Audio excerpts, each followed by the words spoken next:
Bienvenue dans Libre d'être riche, le podcast qui transforme votre rapport à l'argent et vous aide à mieux gérer vos finances personnelles, à gagner plus sans nécessairement travailler plus et à investir intelligemment. Je suis Nathalie et chaque semaine, je vous parle d'argent, d'investissement et de liberté financière. Libre d'être riche, c'est tous les mercredis. Alors, installez-vous pour un nouvel épisode. C'est parti!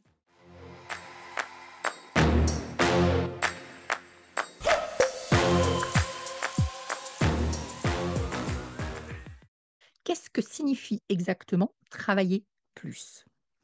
Si vous mettez ce sujet sur la table au café du coin de la rue, vous allez entendre des personnes qui vont vous dire plus personne ne veut bosser. Les entreprises ne trouvent personne pour bosser. Et la réponse immédiate de l'autre partie du café du coin, ça va être oui, mais s'ils payaient mieux, ils trouveraient. C'est un débat que l'on a dans la restauration. Les restaurateurs vous disent je n'ai pas assez de main-d'œuvre et un certain nombre de personnes vont répondre oui, mais si ils payaient mieux, si les horaires étaient moins désagréables ou moins inadaptés à une vie normale, ils trouveraient des personnes pour bosser. Un boulanger va vous dire oui, mais moi je suis boulanger, je bosse déjà 50 heures par semaine, je me lève très très tôt le matin, alors travailler plus, il n'en est absolument pas question. Et puis vous avez les fameuses réactions sur la réforme des retraites à 60, 62, 64 ans, avec quelque chose comme on bosse déjà beaucoup. Moi, j'ai commencé à travailler à 17 ans, donc il n'est pas question que je travaille plus. Et puis d'ailleurs, on a cotisé, puis on a volé personne. Et donc, comme on a volé personne, eh ben, on a le droit à notre retraite et on a le droit à notre retraite tôt, en tout cas aussi tôt que les générations d'avant. Parce qu'il est bien question de se comparer à ce que les autres ont eu. Dernier type de réaction que vous pourriez entendre, les Français bossent moins, c'est vrai, 35 heures, moins que la moyenne des autres pays européens, mais on est beaucoup plus productif. Demain, c'est la fête du travail et donc c'est l'occasion justement de parler du travail. Il ne vous aura pas échappé que la dette française s'accroît. On en entend parler tous les jours. Et qui dit dette qui s'accroît dit aussi que le service de la dette s'accroît, c'est-à-dire que les intérêts que l'on verse sont de plus en plus importants, tout simplement parce que les taux d'intérêt ont augmenté. Si la dette s'accroît, c'est que l'État français dépense plus qu'il ne gagne. Et pour répondre à ça, il y a trois réponses possibles. Vous allez voir que les deux premières, on en entend beaucoup parler. La troisième commence à arriver dans le débat public, mais pour l'instant, c'est encore assez minoritaire. Première réponse possible, dépenser moins. Dépenser moins, ça veut dire diminuer les dépenses sociales, réduire les niches fiscales, supprimer un certain nombre d'agences dont on ne sait pas trop à quoi elles servent. Donc, l'État dépense moins et peut-être, avec un petit miracle, on arrivera à ce que l'équation revienne à zéro, c'est-à-dire que les dépenses soient égales aux recettes. Deuxième option, si on n'arrive pas à réduire les dépenses, on peut augmenter les recettes. Les recettes de l'État, c'est quoi? Ce sont les impôts, c'est-à-dire la part que l'État capte sur les créateurs de richesse. Et les créateurs de richesse, c'est le secteur privé. Donc, on va augmenter les impôts sur toute ou partie de la population. La plupart du temps, le discours consiste à dire ça ne sera pas sur les plus modestes, ça ne sera pas sur les classes moyennes, ça sera éventuellement sur les plus riches ou sur ceux qui ne sont pas vraiment français. Donc, ça, c'est on va réduire l'immigration. Et si on réduit l'immigration, on réduit les dépenses sociales. Toujours est-il que, quelle que soit la population que l'on va taxer, l'idée, c'est de taxer plus une certaine population, c'est-à-dire de prendre une part plus grosse sur la richesse créée par cette population. La particularité de l'État, si on regarde bien, c'est que il ne crée pas directement de la richesse, il récupère une partie de la richesse créée par le secteur privé. Vous êtes une entreprise, vous êtes une personne, vous produisez 100, 100 euros, 10 000 euros, 100 000 euros, peu importe, 100. Sur ces 100, une part vous revient, vous gardez une part de ce 100 et une part revient à l'État. Bien évidemment, si l'État prend plus, il gagne plus, c'est-à-dire il augmente ses recettes, à condition bien sûr que vous qui êtes le producteur, qui produisez, que vous soyez une personne ou une entreprise, vous soyez d'accord de continuer à créer de la richesse, même si on vous a pris plus. Il est évident qu'à un moment donné, cette courbe s'arrête, puisque si vous produisez 100 et que l'État vous taxe 100, ça veut juste dire qu'il ne vous reste plus rien pour vous, donc la motivation peut être éventuellement assez basse. L'idée, c'est de garder un équilibre pour que vous soyez toujours amenés à avoir envie de créer de la richesse et de produire et que l'État, effectivement, puisse gagner de l'argent avec les impôts.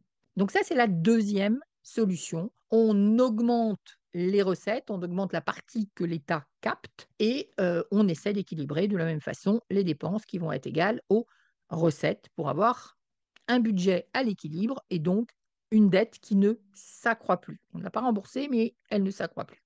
Et la troisième option, dont on entend beaucoup moins parler, c'est celle qui consiste à produire plus, donc d'augmenter la richesse produite. Et c'est là qu'on va parler du travail. On va parler de travailler plus.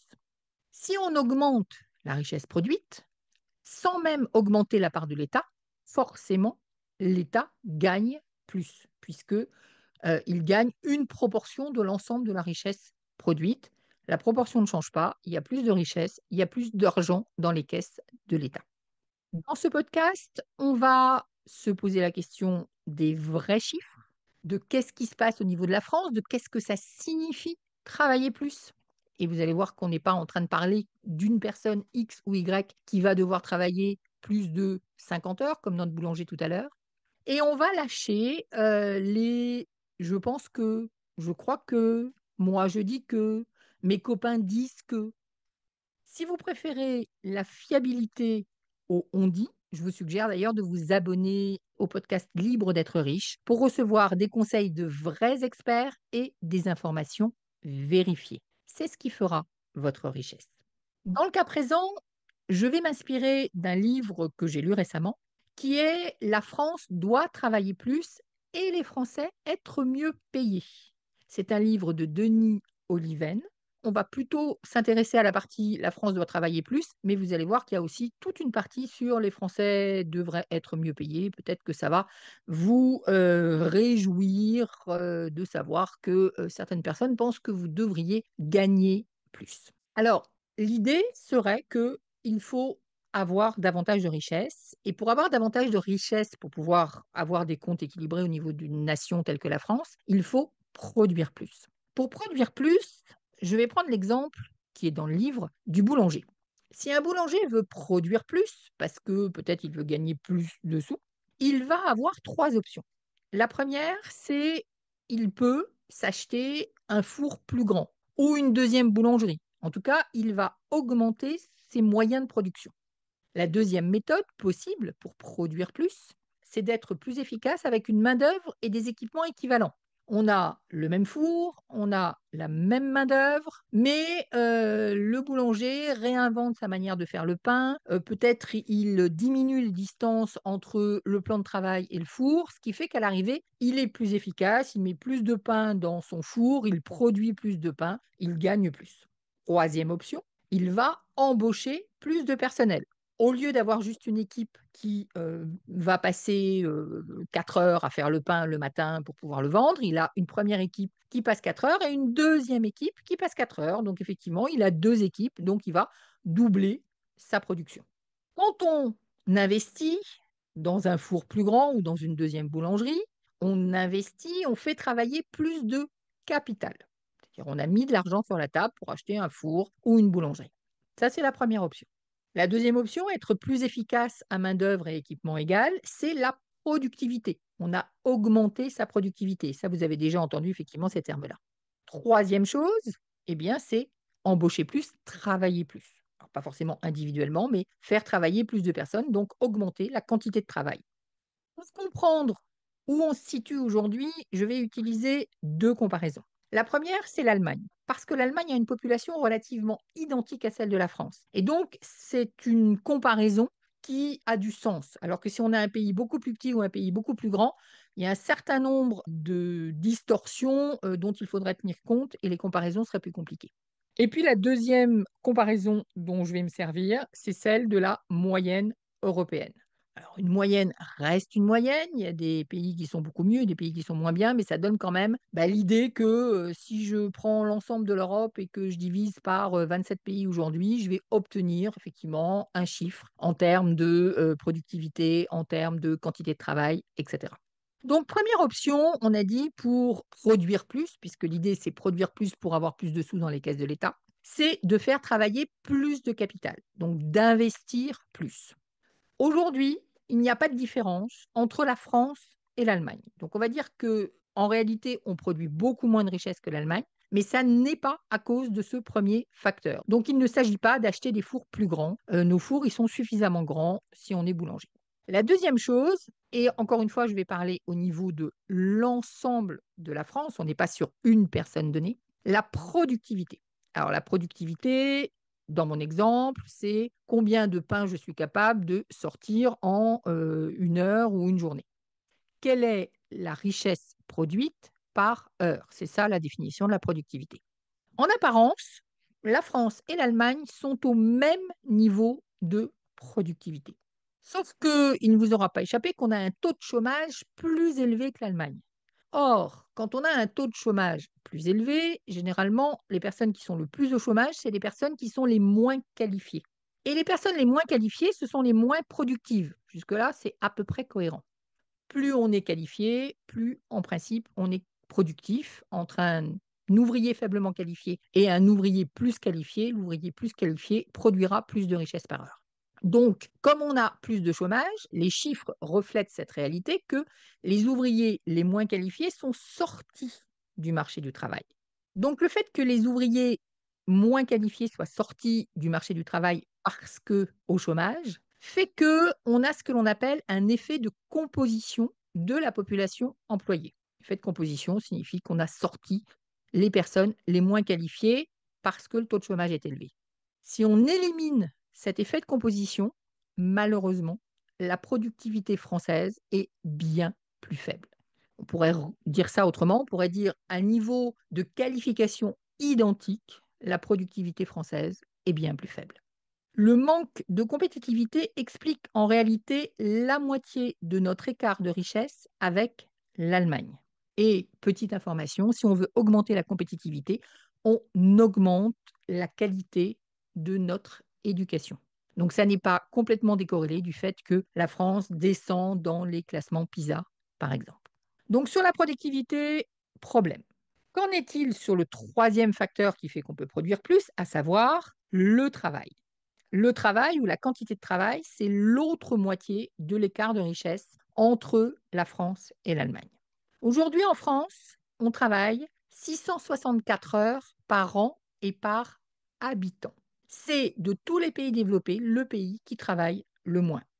En Allemagne, 792 heures. Ça signifie donc que la quantité de travail fournie globalement par le pays est trop faible. Alors, j'insiste, je n'ai pas dit 664 heures par an et par personne qui travaille. J'ai bien dit 664 heures par an et par habitant. Il est bien évident que dans ces habitants, il y a des enfants qui ne travaillent pas, il y a éventuellement des étudiants qui étudient et qui ne travaillent pas, il peut y avoir des personnes, on va y revenir, qui ont choisi de ne pas travailler. Il peut y avoir des personnes à qui on a dit, bah, là, as 60 ou 62 ans ou 64 ans et donc tu peux prendre ta retraite et qui donc ne travaillent pas non plus puisqu'effectivement, ils ont pris leur retraite et vous savez que la retraite en France est plus tôt que la retraite en Allemagne. Alors, on n'est pas dans des considérations politiques, on est dans des considérations factuelles, chiffrées. 664 heures par an et par habitant, l'Allemagne 792 heures. Et il n'est pas question non plus de dire, moi je suis indépendant, je travaille 70 heures par semaine, je suis salarié, je travaille déjà 40 heures, je suis boulanger, je travaille 50 heures, peu importe. Et donc j'ai déjà fourni suffisamment et je travaille depuis que j'ai 17 ans ou depuis que j'ai 15 ans ou depuis que j'ai 13 ans. 13 ans peut-être pas, mais 14. Non, c'est pas ça l'objectif. L'objectif c'est vraiment de regarder globalement sur l'ensemble du pays. Pour pouvoir regarder cette quantité de travail fournie, il y a trois éléments à prendre en compte. Le premier élément, c'est le nombre de gens sur le marché du travail, ce que l'on appelle les actifs, parmi les gens en âge de travailler. Donc, je suis en âge de travailler. Est-ce que je suis vraiment sur le marché du travail ou est-ce que j'ai décidé de ne pas travailler? C'est le taux d'activité. Ce taux d'activité, il est éventuellement plus faible parce que les femmes ne travaillent pas. Donc, il a bien évidemment augmenté au cours du temps. Si les femmes ne travaillent pas, le taux d'activité est bien plus faible puisque les femmes en âge de travailler ne travaillent pas, s'occupent des enfants à la maison, par exemple. Ce taux d'activité, il peut être plus faible si les jeunes font des études et ne sont pas en apprentissage, c'est-à-dire s'ils ne travaillent pas, Donc plus vous avez des personnes qui font des études secondaires ou qui font des études mais qui, ne sont pas sur du travail, où ils passent une partie de leur temps en entreprise, notamment avec l'apprentissage, moins vous aurez du taux d'activité. Également, le taux d'activité descend si l'âge de départ à la retraite est plus tôt.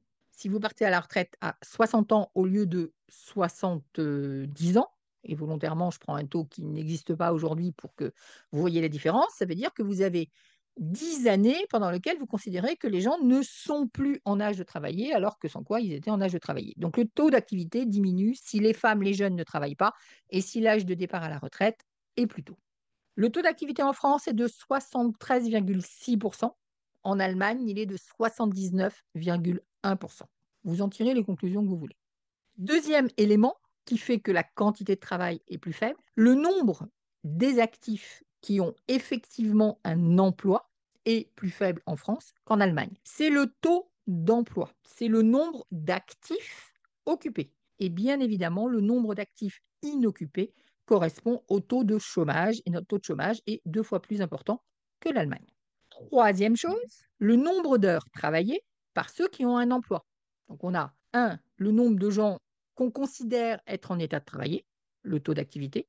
Deuxièmement, le nombre de personnes qui, parmi ces actifs, donc ces personnes qui sont en état de travailler, qui ont vraiment un emploi, c'est le taux d'emploi qui correspond donc au taux de chômage.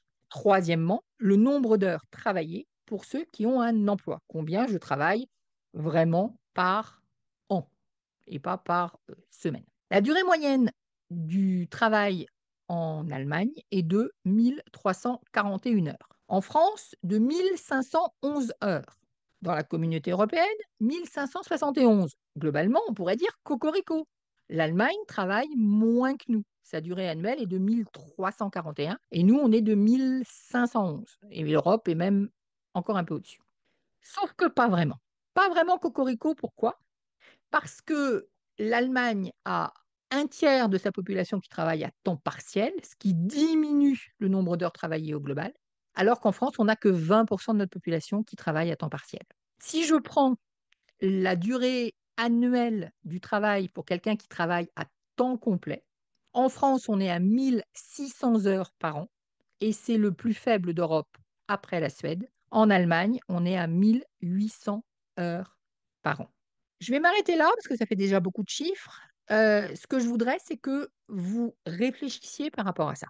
On peut effectivement décider politiquement de prendre telle ou telle position, mais il n'en est pas moins vrai que la France travaille 1600 heures, les Allemands 1800, qu'on a vu qu'on travaille 664 heures par habitant alors que les Allemands sont à 700 et quelques. Voilà, tirez-en vos conclusions.